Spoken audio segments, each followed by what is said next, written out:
Spring has sprung, and this year just feels different.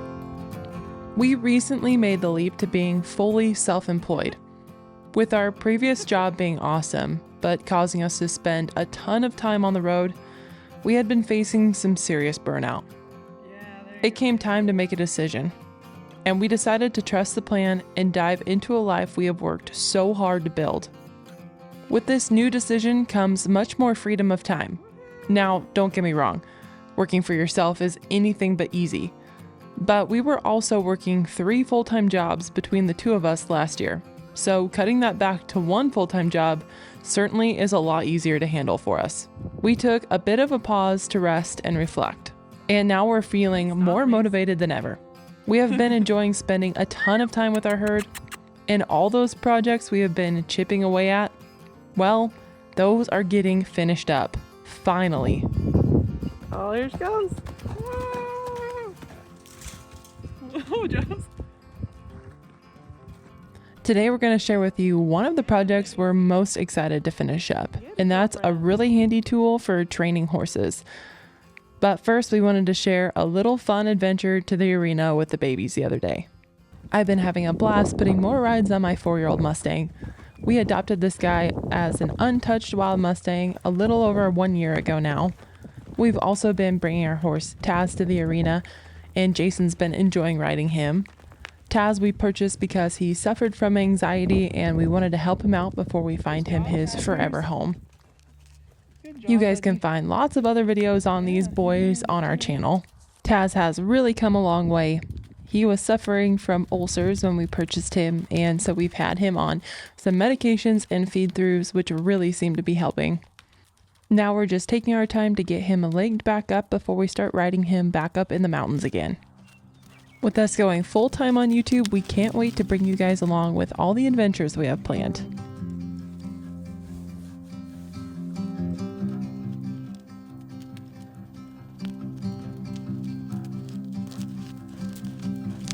It's been so nice to finally be more consistent with my Mustang Rooster.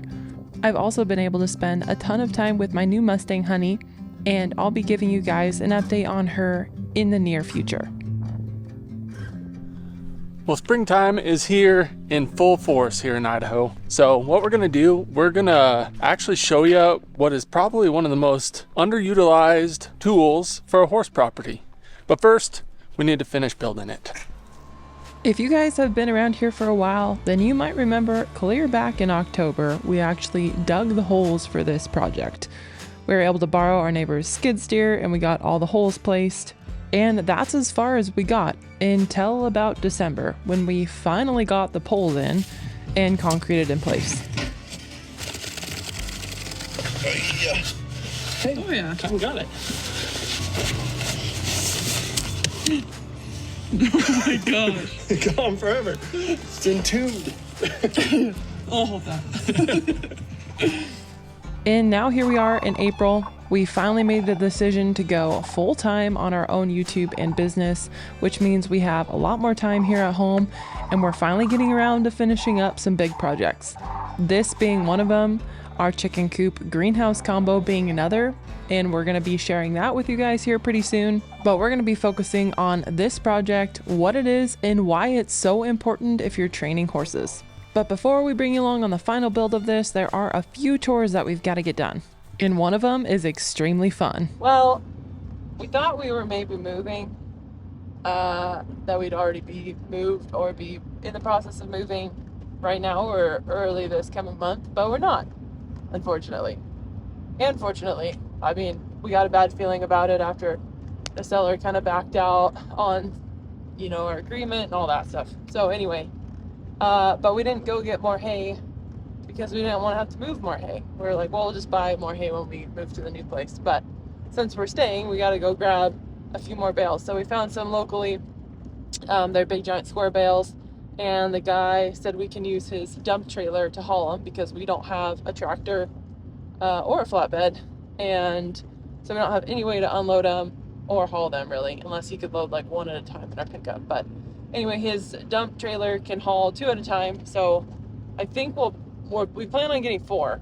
He said it's good horse hay and it's been covered, but we want to take a look. So we are definitely getting 2, maybe 4. So anyway, we're heading there to pick up his little dump trailer. Then we gotta load up.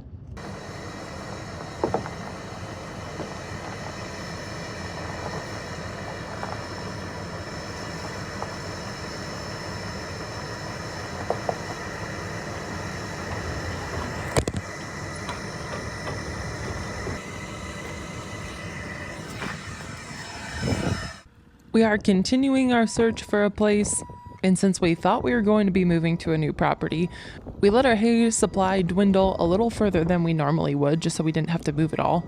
It definitely feels great to have more hay in the barn. I always like to have plenty of reserves, and since they won't be cutting the fields for a couple months, we definitely needed to get some more hay to make it through until then.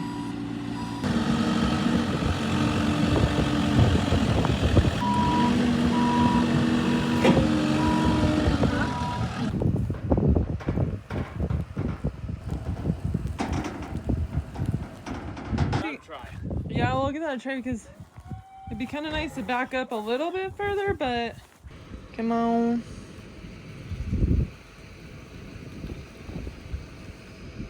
All right, easiest hay we've unloaded in our lives so far. Ready? 2, 1. Up. Oh. Perfect, perfect. Boom, boom. Nice. Heck yeah. We have these bales here, so thankfully it didn't destroy our barn at all.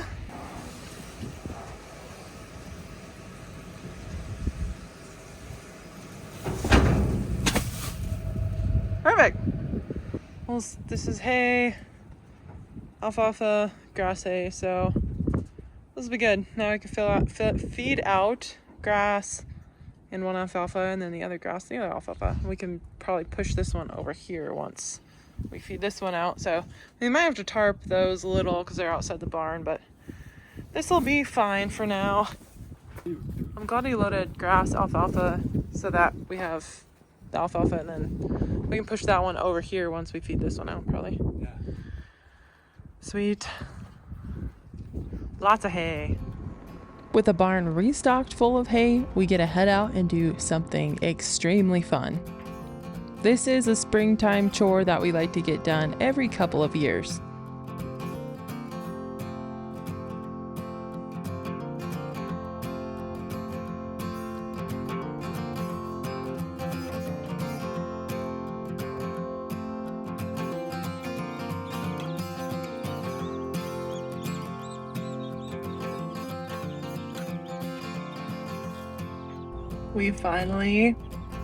They finally got chicks. Look how cute they are. I don't want to stress them out, but I just want to peek at them a little bit. Look at those.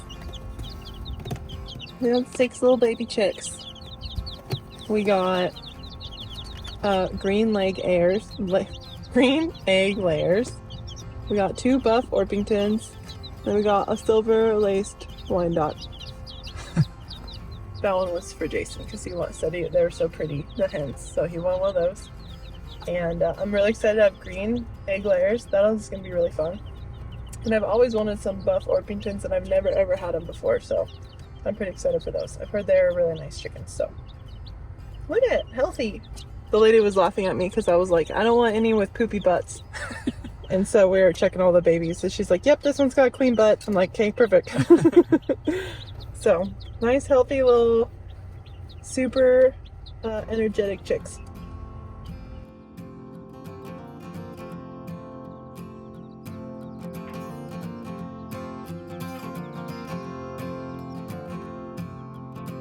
With the chicks settled in at home, it definitely spurred on our need to get our greenhouse chicken coop all the way done.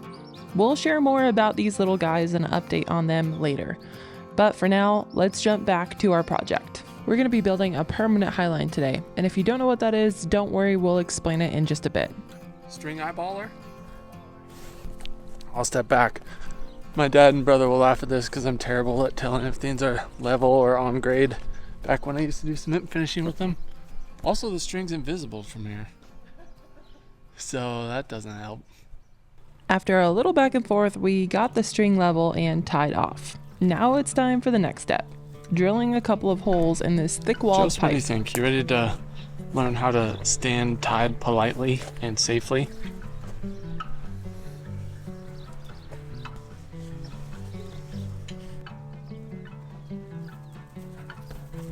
What are you doing, sir?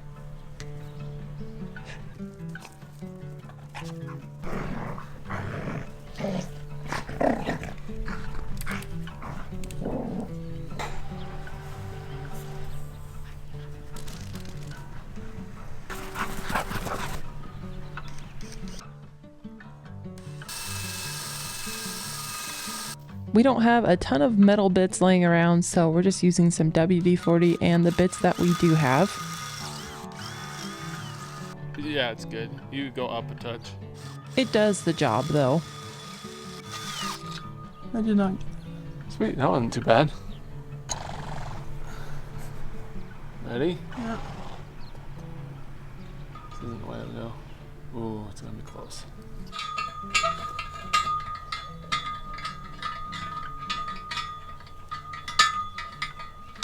Mason and Josie are a good supervision. How's it look, Say, guys? I think it's crooked. Yeah, those holes aren't straight. You girls are funny. Ooh, nice. Barely have enough thread. It doesn't Nice, It's just yeah. a guide to keep it from sliding down, you know. That's awesome. So it'd be good. Heck yeah. Sweet. Hey, Joe. What's he doing up there? Oh, hi, Joes.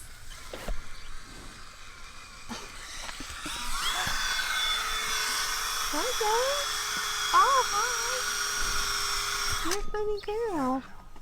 You're a funny girl. Yeah, good girl. Get yourself healthy. What do you have to say for yourself? Nothing. Did you get in the gross pond? Squirrel. Did you get in the gross pond? Look at your paws, my friend. He's drilling for eternity. We need to use this long one because that way we know that at least the little rod, it's straight all the way through. Because he was like, well, just go around the other side. But then our holes might not be lined up and we might not be able to get our little eye bolt through there. So anyway, at least this way we know the holes are straight with one another. Hey, that wasn't too long. Good job. It's all those big muscles. Just over here, like. Yeah, look at that tricep definition. Although our youngsters were very curious, they really weren't too worried about Jason drilling overhead.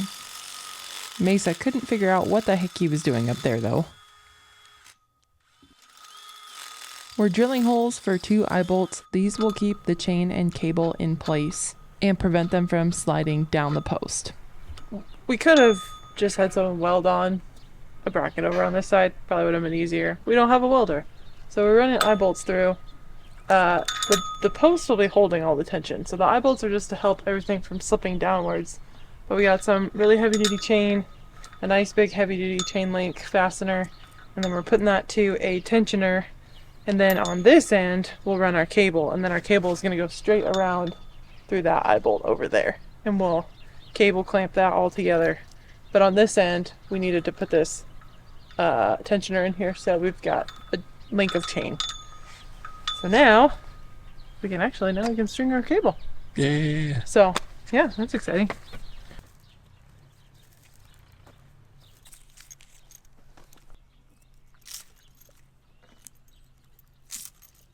We are using simple cable clamps for this process, and we're going to make sure they're nice and tight. Mister's over here just napping and tooting. You're a funny boy. What a good boy. We do the same process on the other side. We run the cable around through the eye bolt to keep it in place and then try to get it as tight as we can by hand before putting on the cable clamps. Then we'll use the tensioner to try to get the rest of the slack out of this cable. This cable came from a friend of ours. It was free and it was left over from a utility company using it to pull cable through some pipe underground. It's got a very high braking strength, so it should be plenty strong enough to hold a couple horses on this highline. Heck yeah. We'll leave a little tail on that. We'll cut it and then we'll just bend it back around itself just to keep it from slipping even more. Yeah. Yeah. Sweet. We're rolling now. Yeah. And now it's time to tension the cable. We'll explain what we're doing with this and why it's a useful tool in just a minute. But there's a few more things we need to do before this thing's finished.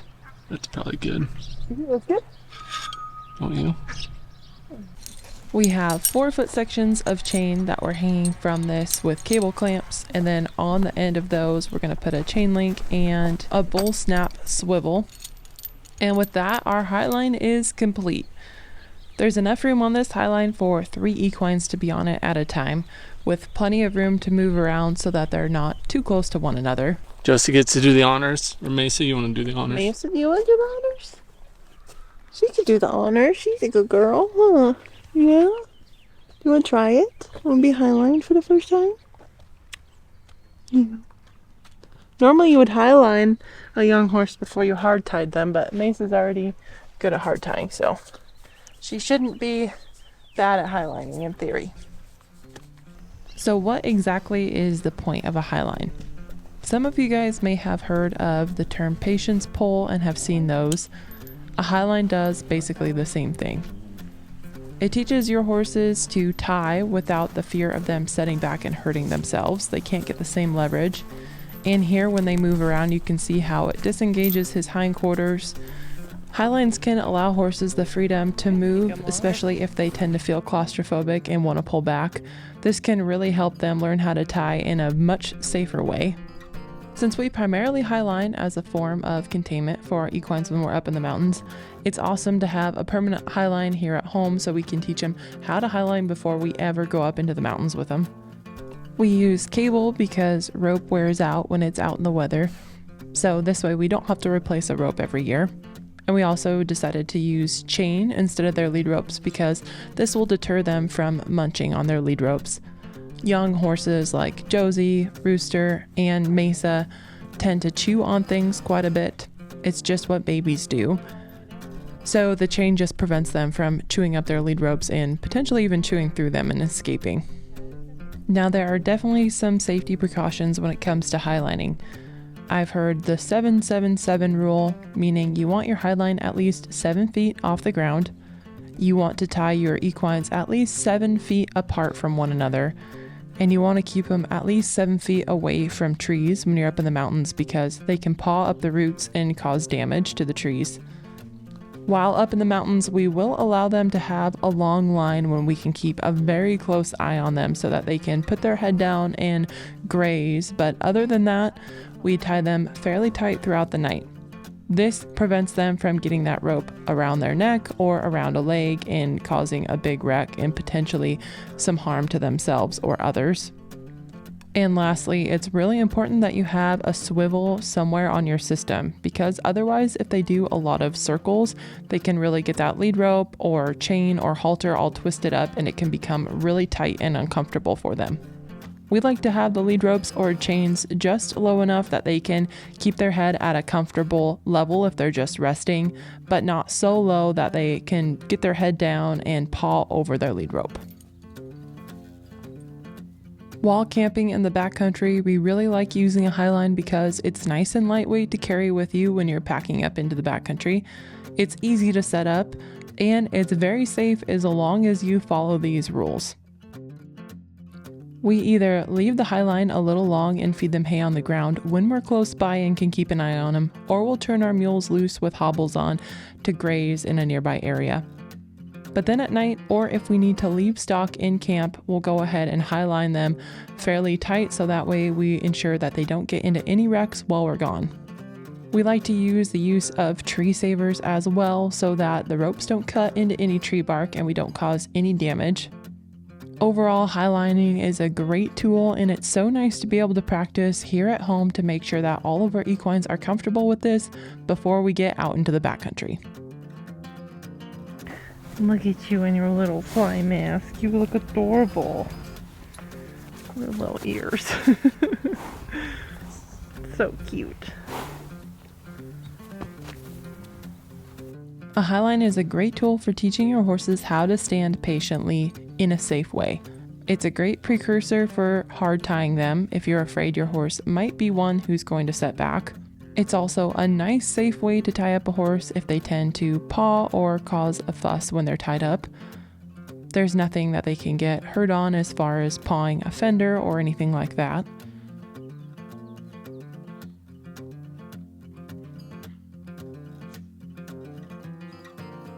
Look at this little spotted mule.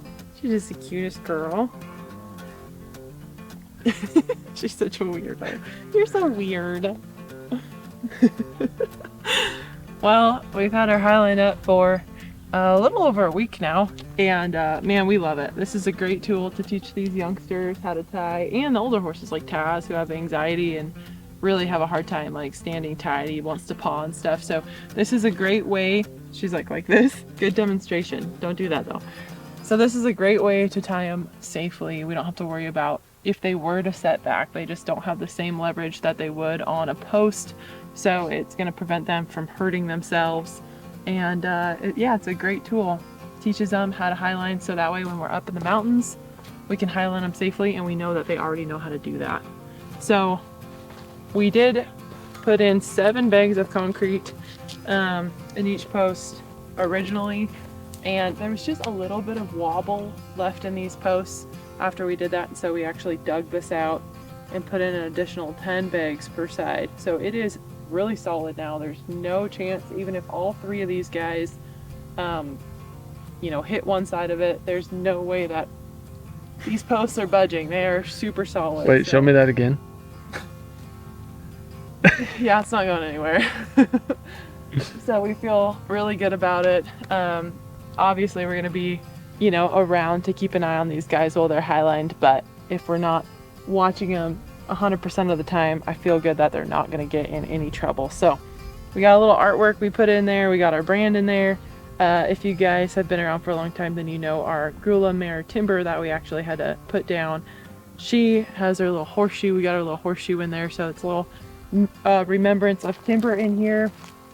And yeah, this thing is awesome. So these babies can just learn how to stand tied. We've got our 4 feet of chain.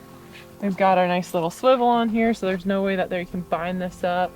And it's been working great. So we'll probably end up putting down some stall mats or something like that if they do start pawing, just so we don't end up with holes. But other than that, our highline is done. So only took us about 6 months to complete. And man, we've been enjoying well, your teeth look good. We've been enjoying just getting time to do some projects and spend more time with our herd. And we actually have been working on our chicken coop greenhouse build finally. So we're really excited to show you guys all the progress we've made on that. So that'll be coming up soon. Thank you guys for watching. If you like these videos, then please subscribe. It means the world to us. And we'll see you on the next one. Bye, Joes.